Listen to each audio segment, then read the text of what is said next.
तेजस्विनावधीतमस्तु मा विद्विषावहै।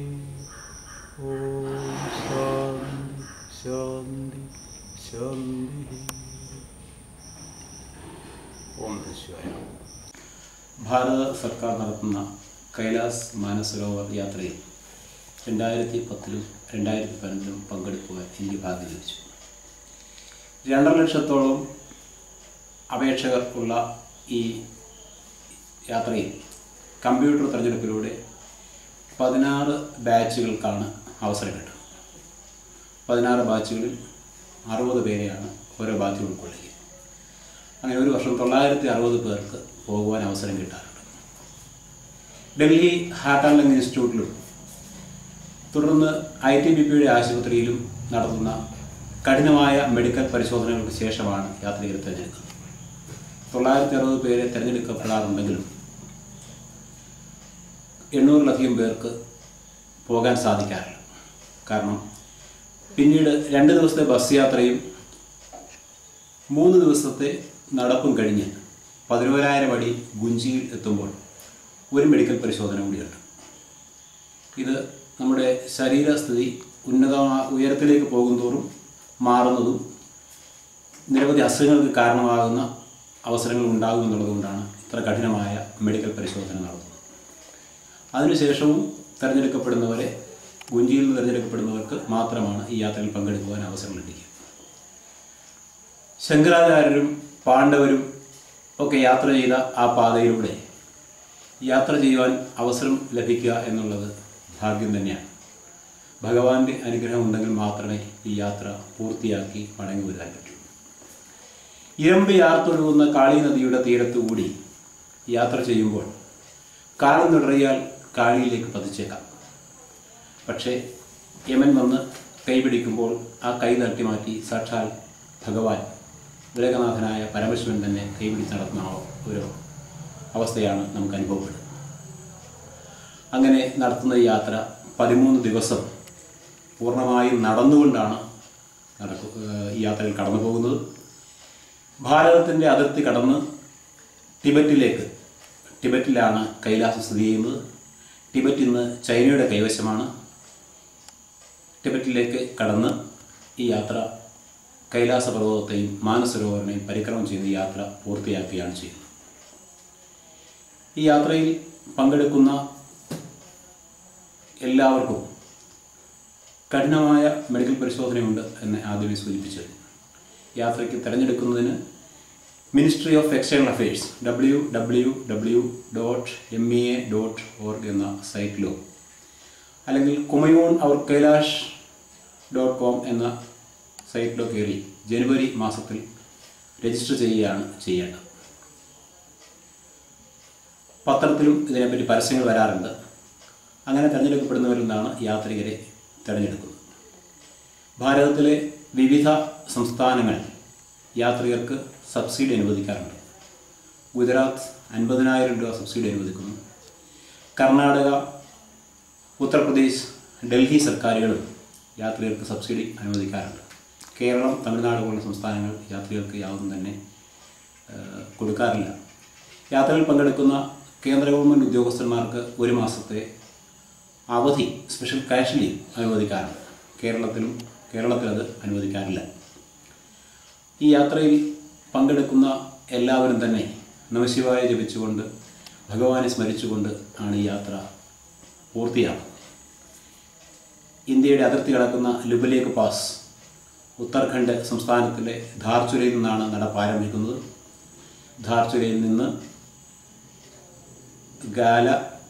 ഗാലയിൽ നിന്ന് ബുധിയിൽ നിന്ന് ഗുഞ്ചിയിൽ നിന്ന് കാലാപാനിയിൽ നിന്ന് നബിതാങ്ങിൽ നിന്ന് കാലാപാനിയിൽ നിന്ന് ലിബുലേക്ക് പാസ് കടന്നാണ് ചൈനയിലേക്ക്, ടിബറ്റിലേക്ക് പ്രവേശിക്കുന്നത്.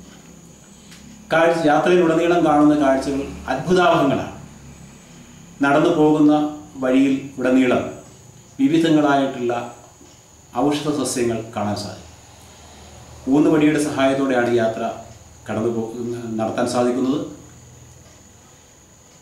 ലിബുലേക്ക് പാസ് കടക്കുന്ന അവസരത്തിൽ അതികഠിനമായ ശൈത്യം, 2010 എൻ്റെ യാത്രയിൽ -48 ഡിഗ്രിയിൽ കൂടി കടന്നു പോകേണ്ടി വന്നു. 2011 യാത്രയിൽ മഴ കുറവായിരുന്നു, മഞ്ഞുണ്ടായിരുന്നില്ല. അതുകൊണ്ട് സാമാന്യം കുഴപ്പമില്ലാത്തൊരു യാത്രയാണ് എനിക്ക് നടത്തുവാൻ സാധിച്ചത്. നബിതാങ്ങിൽ കാണുന്ന ഓം പർവ്വതം ഒരു അത്ഭുതകരമായ ദൃശ്യമാണ്. മലമുകളിൽ തന്നെ തിരിയുന്ന ഓങ്കാരം. ഞാൻ ഇരിക്കുന്നതിന് തൊട്ട് പിറകിൽ കാണുന്ന ചിത്രം മലമുകളിൽ തെളിയുന്ന ഓങ്കാരത്തിൻ്റെ ചിത്രമാണ്.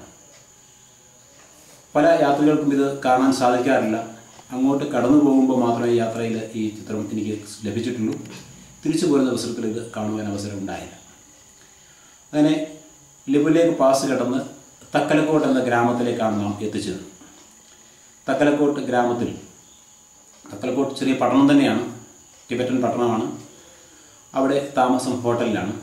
പിന്നീടുള്ള യാത്ര ബസ്സിൽ മാനസരോവറിൻ്റെ തീരം വരെ എത്തിയാൽ അവിടെ നിന്ന് ബേസ് ക്യാമ്പായ ദർച്ചലിലെത്തും. ദർച്ചലിൽ നിന്ന് കൈലാസ് പർവ്വതത്തെ പരിക്രമണം ചെയ്യാൻ വേണ്ടിയിട്ടുള്ള യാത്രയാണ് ആരംഭിക്കുന്നത്. ഈ യാത്രയിലെ ഏറ്റവും പുണ്യകരമായ യാത്രയും അതുതന്നെയാണ്. കൈലാസം അതിൻ്റെ ഉപഗ്രഹ ചിത്രത്തിൽ ക്ഷേത്രങ്ങൾ പ്രതിഷ്ഠിച്ചിരിക്കുന്ന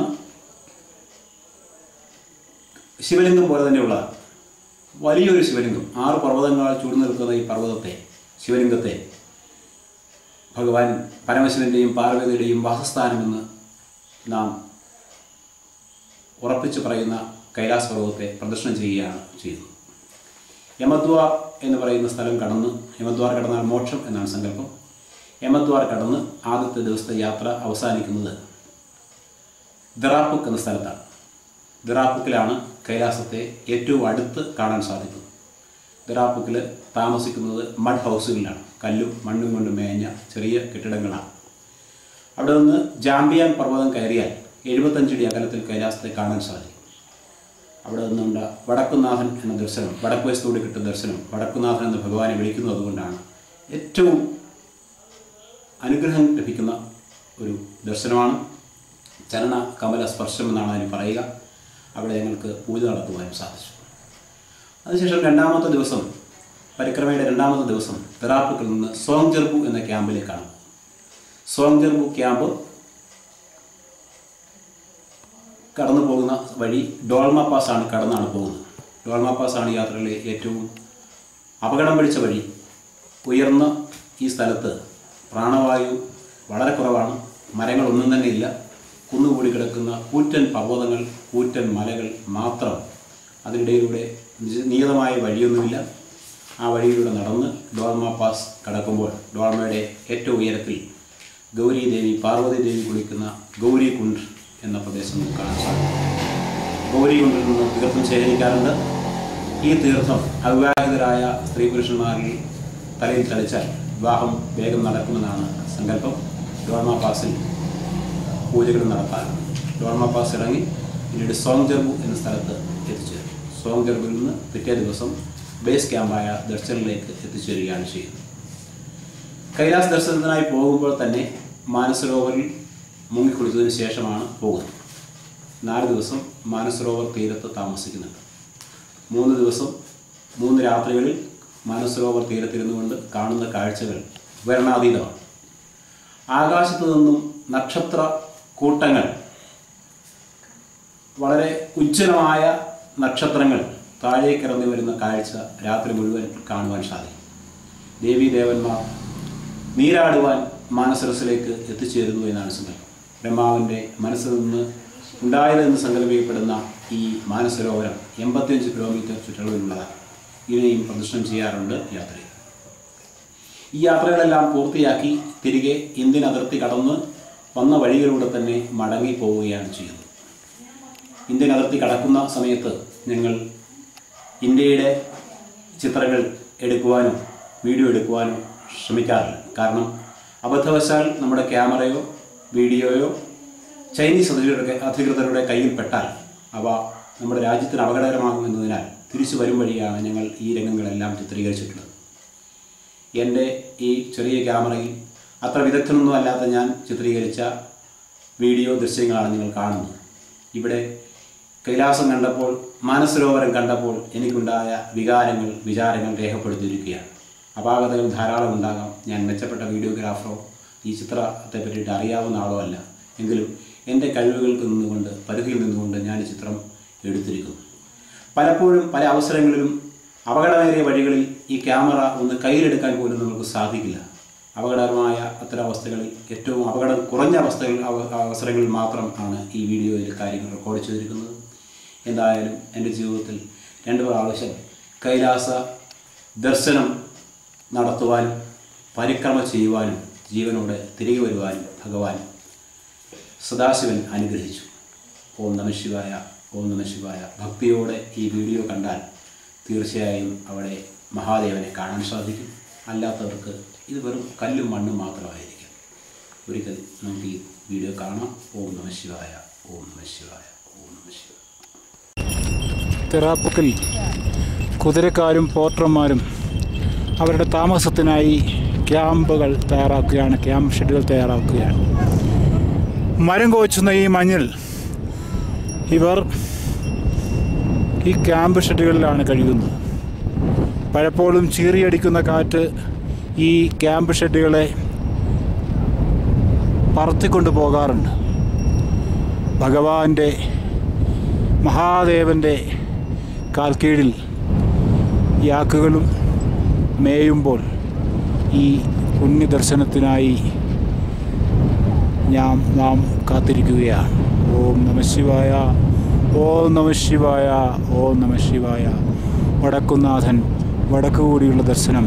മഹാദേവനെ വടക്കുന്നാഥൻ എന്ന് വിളിക്കുന്നത് പൂർണ്ണമായ കാഴ്ച ഇവിടെ കാണുന്നത് കൊണ്ടാണ്. അല്പസമയങ്ങൾക്കകം ജാംബിയാങ് പർവ്വതം കയറി ഈ പൂർണ്ണമായ കാഴ്ചയ്ക്ക് അടുത്തേക്ക് പോകാൻ സാധിക്കുമെന്ന്, മഹാദേവൻ അനുഗ്രഹിച്ചാൽ സാധിക്കുമെന്ന് ഞങ്ങൾ പ്രതീക്ഷിക്കുന്നു. ഓം നമഃ ശിവായ.